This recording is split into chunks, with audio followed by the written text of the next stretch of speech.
It's the Ross Tucker Football Podcast. Oh, yeah, it is. But it's not just any Ross Tucker Football Podcast. It is the NFL is back teaching tutorial Thursday with Greg Cosell. Class is in session. We're presented by DraftKings Sportsbook, America's #1 rated sportsbook app. I'm Ross Tucker, former NFL offensive lineman, 5 teams, 7 years. You guys know the drill. Most of you anyway. If you're new for this season, welcome. You've come to the right place. I'm a former NFL player. I give you 30 minutes of what the heck is going on in the NFL every single day, Monday through Friday. Friday, we give you the picks.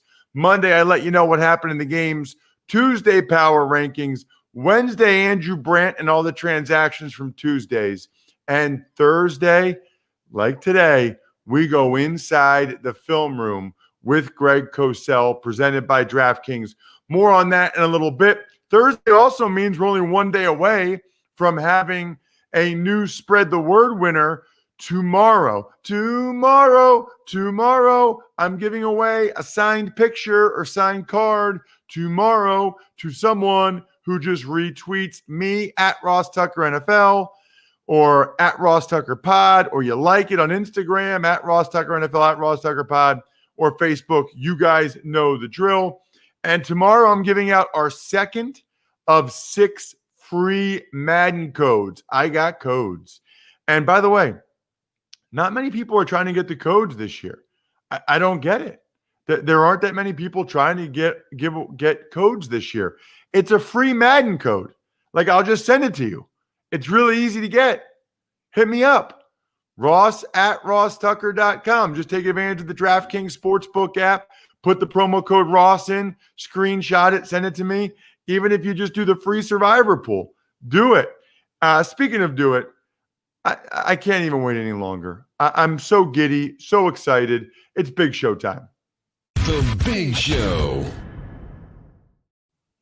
You know him, you love him, you want to check him out, always on social media at Greg Cosell. He's the executive producer and on-air talent for the NFL Matchup Show on ESPN. And Greg, I guess I'll start with that. Greg Cosell, of course. I guess I'll start with that, Greg. Anything different this year? I mean, I don't know if you guys are all in the studio or you're doing it in your house. Like, anything different to look for in the Matchup Show this weekend and the rest of the year? Well, it'll be a little different because, and I don't control this, but ESPN has a mandate that talent can't fly yet. So Matt Bowen will be in Chicago where he lives, and Sal, Pal, and I will be in studio, of course, more than 6 feet apart for social distancing. But so the show will look different, but that's just the look. We're not there, Ross, as you well know, for our looks. So I'm certainly not there for my looks. We're there for content. So the content ideally will be the same, hopefully better, after a long summer of much study because there was really nothing else to do. So as far as content, the show will be laid out pretty much the same way. It'll just look a little different, but I think people are used to that now because of what they see on TV with all kinds of interviews and people talking. All right, so Greg, let's dive into some of these games. I know some of them you're going to hit really hard on the Matchup Show. Some of them maybe not quite as much. I want to start with Seattle and Atlanta because it's the Dan Quinn Bowl. And I think this is a really interesting season for both these teams. Atlanta, I think the whole organization's on the hot seat. They were last year till they finished so strong. And Seattle came an inch away from winning the division, which probably would have changed who went to the Super Bowl from the NFC last year. What do you see in the Seahawks and Falcons matchup? Well, these two teams played last year, and what I found interesting is I actually went back and looked at that tape, particularly the Seahawks offense, because I believe Matt Schaub played quarterback in that game for Atlanta. But I looked at the Seahawks offense and the Falcons defense because, you know, the coaching staffs are relatively the same. And what really surprised me was how much man-to-man defense that the Falcons played. And they used a spy at times on Russell Wilson, which a lot of teams do. But I know that this year the Falcons secondary will be different. I know that Kendall Sheffield was in a walking boot yesterday, and he may not go, I would think, on Sunday. They drafted the rookie out of Clemson, A.J. Terrell. So I assume he's going to start. When you draft a corner in the first round, you expect him to start. So we'll see. Seattle's a fascinating team because as good as Russell Wilson is, and I think he's an MVP caliber player pretty much every season, they're really a run-based offense. And I'm very anxious to see if they stay with that formula. They don't throw it a lot in terms of, coming out in the first, second quarter. That's not their MO. So they're a fascinating team given the quality of their quarterback. For those of you that are so inclined, the Seahawks are 2-point favorites on the road, according to my DraftKings Sportsbook app. Let's get to Cleveland and Baltimore, another game I'm really interested in, Greg. The Ravens are 8-point favorites, according to DraftKings. I happen to believe that the Browns are going to be much improved and that the Ravens might come back to earth a little bit, which, by the way, it's not that hard to say that when they went 14-2 last year and they had the best record in football. But what kind of stands out to you about this matchup, especially in week one, between the Browns and the Ravens in the AFC North? Well, something I mentioned to you a few weeks ago, and I think I'm very anxious to see now that the Browns signed Kareem Hunt. You don't sign Kareem Hunt to play him 15 snaps a game, in my view. So I really think that the Browns will feature Nick Chubb and Kareem Hunt on the field together. How often they do that, only time will tell. On the other side, the thing that really stood out when you watch the Ravens offense, we know about Lamar Jackson's running. Everybody can see that. But Lamar Jackson was the best quarterback in the league from a passing rating standpoint, both out of empty sets, and they were in empty sets quite a bit, and in the red zone. And that's a critical piece, obviously, in today's NFL. It's not a profound statement to say that when you get in the red zone, you want to score touchdowns. But Lamar Jackson had the best passer rating in the red zone of any quarterback in the NFL last year. So in those two areas, empty sets, which they really like, and because it spreads the defense, obviously, and in the red zone, Lamar Jackson was at his best. Wow, that's really interesting. And I guess, Greg, it doesn't really matter. But when you see what he did out of empty and when you see what he did out of red zone, in the red zone, I should say, how much of it was really good read recognition and accuracy by Lamar Jackson?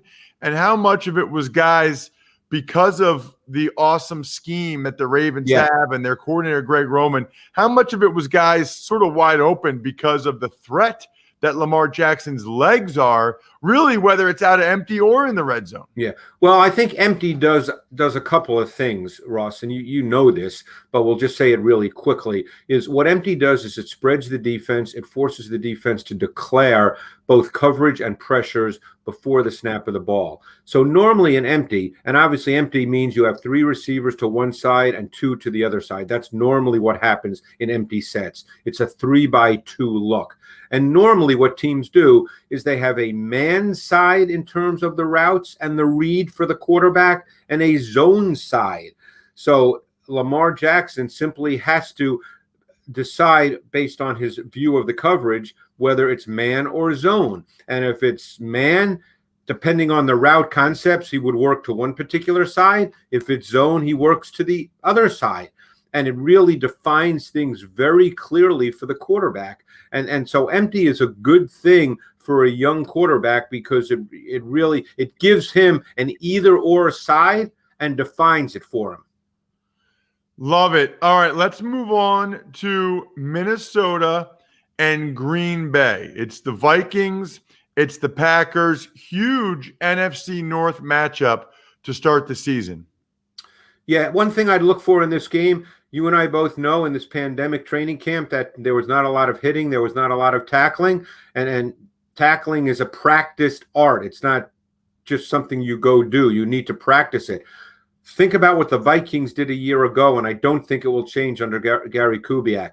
Their fullback, C.J. Ham, played over 30% of the snaps last year, which is a high number for a fullback in today's NFL. It would not surprise me if the Vikings come out in this game and try to play physical football, run the ball with Cook, with Madison, run it, and make the Packers have to tackle, because there was not a lot of tackling done in training camp.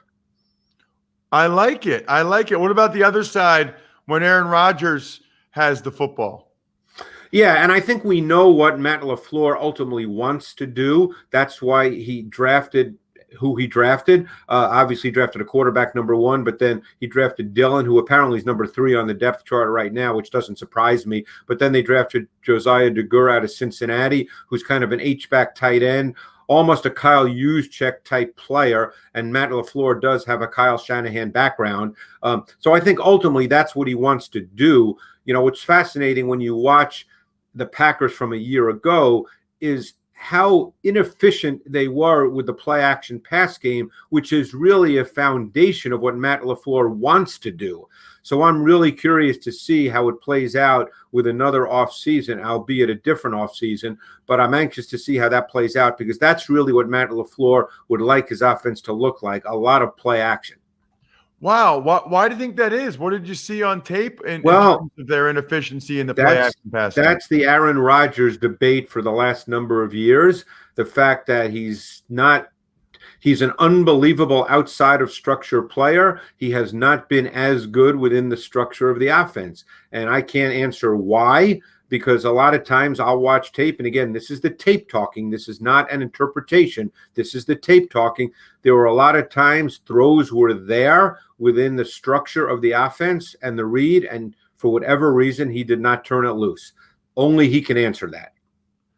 Wow. Really, really interesting, Greg. You don't hear a lot of people saying that, and that's why we have you on the Ross Tucker Football Podcast every single week, because as you say, the tape does not lie. What does the tape tell you about the Eagles and the Washington football team? Yeah, I think there's a couple of things to look for in this matchup. #1, I think that, and this may not be talked about a lot, but Washington's defensive front is one of the best in the league. I think Daron Payne is one of the 3 best defensive tackles in the NFL based on tape study. And because Washington hasn't been very good, no one talks about him. But I think that they overmatch the Eagles' offensive line in this game. And we don't know if Lane Johnson's going to go as we speak today on Thursday. Lane Johnson is day-to-day. They're obviously moving Jason Peters back to left tackle, where quite frankly the tape tells you he was up and down a year ago. And even if Lane Johnson does go, he'll tell you that he's had the most trouble in his NFL career with Ryan Kerrigan. And this is a team that has Kerrigan, Sweat, and Chase Young on the outside. So that, to me, is something to look for in this game. And another matchup I think that's going to be fascinating is Darius Slay versus Terry McLaurin. Washington played Detroit a year ago, and Slay matched up to McLaurin on 19 snaps, and it was a really good head-to-head matchup. McLaurin won some, Slay won some. It was a really good matchup to watch. Yeah, it's so funny, Greg, because I do a bunch of Eagles pregame stuff, and those are the matchups I wrote down too. The Eagles O-line against that Redskins front, and Slay against McLaurin. Curious to see how Jim Schwartz ultimately uses him. What about the battle of the old guys? It's a late game, Greg. Absolutely can't wait to see. I thought you were talking about you and I, Ross. No. What's crazy, though, what's crazy is both these guys are older than me. I mean, I'm 41. I was pretty proud of playing 7 years, and these guys are still playing in 2020. Of course, I'm talking about Tom Brady and the Tampa Bay Buccaneers. Man, that still sounds weird. Against Drew Brees and the New Orleans Saints. According to the DraftKings Sportsbook app, the Saints are 3.5-point favorites. Can't remember the last time Tom Brady was a 3.5-point underdog, Greg. What do you got on this one? Well, let's talk about the known as opposed to the unknown. The Bucs offense is a little bit of an unknown, and Mike Evans apparently is day-to-day as well. So let's talk about the known. In the 2 matchups a year ago, Michael Thomas had 19 for 296 and 3 touchdowns. Now, in the first matchup, the Bucs played a ton of man-to-man coverage, and Thomas ate up Vernon Hargreaves, who then was cut later in the season and is not there. In the second matchup, the Bucks played a little more zone, and they still got burned a little bit, but with some issues they had that where the Saints did a really good job with play design. You can do such a good job in zone, and Sean Payton is so good in isolating a particular defender and making him a conflict defender with your route concepts. And Sean Payton is very, very good at that. So as I said, that's the known. And now with Emmanuel Sanders there, he's a great addition. So I think that side of the ball is being a little overlooked for obvious reasons because of Tom Brady. But that's a side of the ball matchup that really intrigues me in this game. It's just so funny to me, Greg, because that no matter what Brady does, that first series, yeah, he's Brady. See, it's Brady. He's the man. It was him. It's not Belichick. Or if it goes poorly, see, Brady's nothing. Brady's nothing without Belichick. Yeah. Every series, every game is going to be a complete discussion about what Tom Brady is without Bill Belichick. Let's get to the Sunday night game. That is the Dallas Cowboys against the LA Rams. Really, really curious about both these teams. I got to tell you, Greg, I guess I'm starting to buy the Dallas Cowboys a little bit more. I am still out on the LA Rams. I mean, I was writing it down. Their best offensive lineman is 38-year-old Andrew Whitworth. I mean, he's their best lineman right now. I mean, that's scary in my mind for the Rams. So why don't we start, Greg, with the Dallas Cowboys on the offensive side of the ball? Yeah, and they put up huge numbers a year ago on offense, and they have C.D. Lamb now, who'll probably play the slot, replacing Randall Cobb. The way they play Michael Gallup, when you watch their tape from a year ago, he's predominantly their X, their single receiver to the boundary. Cooper's predominantly their Z. I'm really curious to see what the Rams do. They have a new D coordinator, and Brandon Staley. He was in Denver. He's got a little bit of a Vic Fangio background. But again, I don't know how much man, how much zone. People just assume now they signed Jalen Ramsey to a huge deal. Does he play man-to-man on who? It's easy to say Cooper, but I'm a big Michael Gallup fan based on tape study. I think Michael Gallup is a very good receiver. So, I'm not sure how that's going to play out. I'm not sure how much man-to-man Staley plays. These are one of those things we don't know the answer to that because he's new. You talk about the Rams offense. We kind of know what they are. The big question for me is how much two tight end they will play versus three wide receivers. Last year, as the year progressed, they really evolved into playing far more two tight ends. And we'll see. They've got two very good tight ends in Tyler Higbee and Gerald Everett.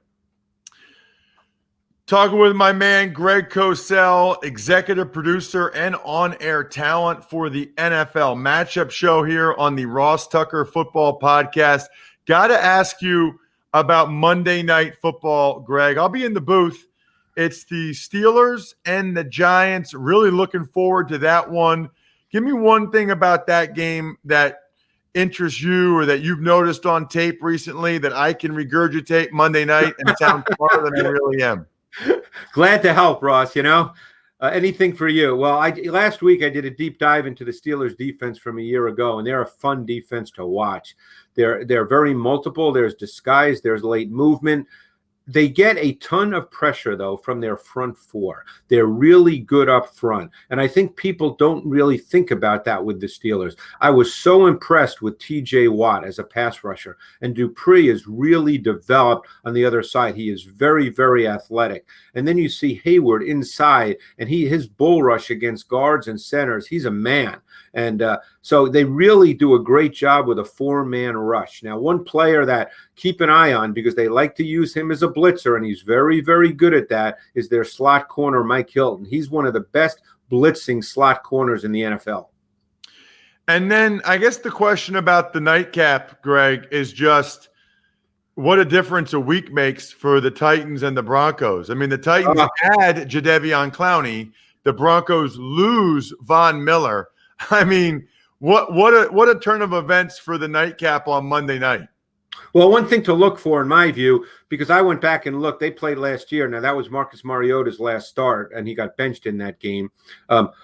But they held Derrick Henry to 15 for 28. It was his worst performance of the year. And one way they did that is they had their safeties, Kareem Jackson and Justin Simmons, literally close to the line of scrimmage, almost playing at linebacker depth and hitting it. And I think you're going to see the Titans with Tannehill come out with play action early and make those safeties back off, because you cannot, safeties are not accounted for in blocking schemes. So they're going to make those safeties back off. Interesting. I hadn't thought of that, but that makes perfect sense. And maybe that's one of the reasons why the Titans were so much better on offense after Mariota got benched and Tannehill came in, because he made teams back off a little bit with A.J. Brown and some of their weapons. Greg, terrific stuff. It always is. Everybody needs to check him out at Greg Cosell on Twitter. And, of course, watch the NFL matchup show this weekend. If you didn't already, go ahead and DVR NFL matchup show. If you can't watch it live, trust me, it's worth it. Thank you, Greg. Thanks, Ross. There he is, Greg Cosell. As good as ever. Man, how awesome was it to just talk to Greg about games, about actual games that are going to be played this week? That was amazing. That was glorious. You know what else is glorious? Winning money when you place a bet, or at least, you know what, feeling informed. That's why I tell people, check out the BetQL app. That's free. Or betql.com and see what data they have. And then if you like what you see there, then upgrade to premium and use the code ROSS20 for 20% off your first payment. It really is that easy, whether it's NBA and MLB or NHL and the other sports, or if you're just a football head, primarily like me, that's all you need to do. Check out BetQL app or betql.com. See what you like. See, if you think it's something that's worth it. See if you want to upgrade to premium. If you do, and you want to get all their algorithms, all their data points, all their information, so you feel more informed, make sure you use the code ROSS20 for 20% off your first payment. Tuck's Takes. The biggest news yesterday, Ross, cornerback Jalen Ramsey signing a 5-year, $105 million extension with the Rams. Wow. I mean, Bri, it's so interesting with all the pandemic stuff and with, next year, the salary cap expected to take a major hit with the decreased revenue this year as a function of the COVID-related revenue loss. Yet these guys are getting broke off, man. I mean, these guys are getting huge, huge dollars like we've never seen before. I mean, Tre'Davious White 2 days ago signs the biggest contract for a cornerback ever, $17.5 million per year. And like the next day or 2 days later, it's like Jalen Ramsey just pooped on that. $21 million a year. 71 million guaranteed, 21 million a year. Now, look, I'm sure Tre'Davious White is thrilled that he's getting $17.5 million a year to play football. I am quite sure he's ecstatic about the guaranteed money he got, the signing bonus, but you can't tell me that there isn't a little part of him that thought, wait a minute, I'm as good as Jalen Ramsey. I'm sure he thinks he's as good as Jalen Ramsey. How is he getting $21 million a year? How is he getting $3.5 million more per season than I am? And the answer is Tre'Davious White probably should have waited till Jalen Ramsey signed his deal first. That's number one. And number two, Jalen Ramsey had all kinds of leverage because the Rams traded 2 first-round draft picks for him. And so you can't trade 2 first-round picks for a guy and then not have him for a long period of time, which makes you think, right? It's not even just $105 million or $21 million a year. It's that plus 2 first-round picks. So how much would they have been willing just to pay him? If they didn't have to give up 2 first-round picks. It's crazy. Tuck's Takes.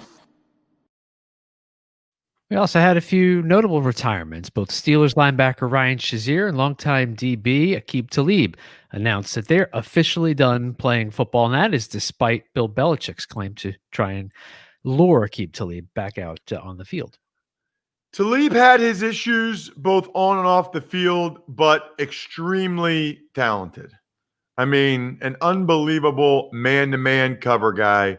I think I was at a game one time, Bri, where they put him on Jimmy Graham when Jimmy Graham was playing tight end for the Saints, and Aqib Talib just followed Jimmy Graham wherever he went. And reportedly, with Patrick Chung opting out for this season, that's what Belichick asked Talib to do. Belichick asked Talib if he would come out if he would play one more year and cover tight ends, but Talib said he wasn't feeling it. As for Shazier, I don't think many people expected he was ever going to actually play football again, but I give that young man a tremendous amount of credit to even just get back to the position where he's in now, where he can walk and live a functioning life. But B, the hope that he had, the inspiration he was to so many for saying he wanted to try to come back and play football. Unbelievable. And he also, I almost get choked up when I talk about it because, that's the thing that you worry about with the sport more than any other, right? Is, when you're in that locker room before the game starts, that, I don't know, is it 1 out of every 10,000 collisions? I don't know what it is, but there is the possibility of paralysis, fractured necks, those things that can greatly alter your life. And it seems like Ryan is at a position now where he's going to be able to live a long and fulfilling life and a functioning life. And I'm thrilled for him. Tuck's Takes. Meanwhile, in Minnesota, guess who's going on IR? Defensive end Danielle Hunter, now going to miss at least the first 3 games of the season. Right. Kind of weird. They kept saying it was just day-to-day and it wasn't a big deal for a long time. And there was some speculation that maybe he was seeing these contracts that other guys were getting and he wanted a new contract. Evidently, look, if it's still about the contract, he's really, really selling it at this point. But it seems like he's got some issue. Now, the difference is, unlike other years where you wouldn't be able to come back for at least half the season, you go on IR this year, you only have to miss 3 games. You don't have to miss 3 weeks. So he might be back sooner rather than later, but that's a big blow for the Vikings going against the Packers on Sunday, like Greg and I talked about. And, there's a lot of value in having Ngakoue and Hunter. It'll have to be Ngakoue by himself. And you wonder, frankly, if this injury to Hunter was part of the reason why the Vikings tried so hard to get Ngakoue. Tuck's Takes. Last but not least, the moment we've been waiting for since February. Tonight, we've got the Texans. We've got the Super Bowl champion Chiefs. Who do you like and why? Well, we talked about this on the Even Money podcast. I like it to be a high-scoring game. I think we even talked about it more in the Fantasy Feast podcast. By the way, Joe Dolan was awesome on the Fantasy Feast podcast. If you guys did not get a chance to check it out as of yet, highly encourage you to do so. Joe basically setting your lineups for you as he goes over the skill guy in every single game. Yesterday's episode was the Thursday nighter and all the Sunday 1:00 games. Today's episode is the Sunday late games and the 2 Monday night games. But he pointed out by far the highest team total for the weekend. 54.5 is the total on the DraftKings Sportsbook app. So it's supposed to be a high-scoring game. I think it will be, Bri. Look, the Chiefs are banged up in the secondary a little bit, probably starting a rookie. Breeland's out with the suspension. I think Deshaun Watson's going to have a night. I really do. I just don't think it's going to be enough. I think he'll have a night, but I don't think it's going to be enough for them to ultimately be able to win that game. I like the Chiefs. They're playing at home. Now, I know there's not many fans, if any, and it'll be a little bit different, but I still expect the Chiefs to come out firing on all cylinders. I'll be really curious to see the O-line, D-line matchups on each side. How improved is the Texans O-line? Meanwhile, on the other side, with the Chiefs D-line, Frank Clark and those guys, Chris Jones, he got his contract. Ultimately, though, Bri, I like the Chiefs in this one. Just don't know how sloppy these teams will be. I can't wait to see how it all plays out. I'm going to say 31-24 Chiefs. So I guess if you're looking to bet the game with, on the DraftKings Sportsbook app, you would take the Texans plus 9.5. But really, Bri, if we're being honest, don't do that. Don't do that. Put the max amount of money on Kansas City plus 101 points, because that's what DraftKings is doing right now. That's what they're giving you for this game only. I know some of you are on the fence whether or not you ever want to place a bet or try it. If just do it today. I mean, like, if you never do it again, if you only ever do it once, this is the one. This is the one. DraftKings Sportsbook app, Kansas City plus 101, the greatest offer ever. And if you're in a state where it's not legal to place a wager yet, you can enter the free football survivor pool. All you have to do is sign up for DraftKings Sportsbook, enter the survivor pool. You'll instantly get a share of up to $100 million in giveaways. Download the DraftKings app now. Use promo code Ross to take advantage of this no-brainer of an offer. It's promo code Ross to get on all the action for a limited time only at DraftKings Sportsbook. Must be 21 or older. New Jersey or Pennsylvania only. Eligibility restrictions apply. See DraftKings.com/sportsbook for details. Gambling problem? Call 1-800-GAMBLER. Awesome. Brian, let's get to an email. Ever wanted to ask an NFL player a question? Well, here's your chance. It's time to Ask Ross. The email address, ross@rosstucker.com. Again, you guys know the drill. Still plenty of time. I won't pick a winner till tomorrow morning. Plenty of time to get the DraftKings Sportsbook app or any of the other sponsors you hear on the show or you see at the RossTucker.com sponsors page, any of that.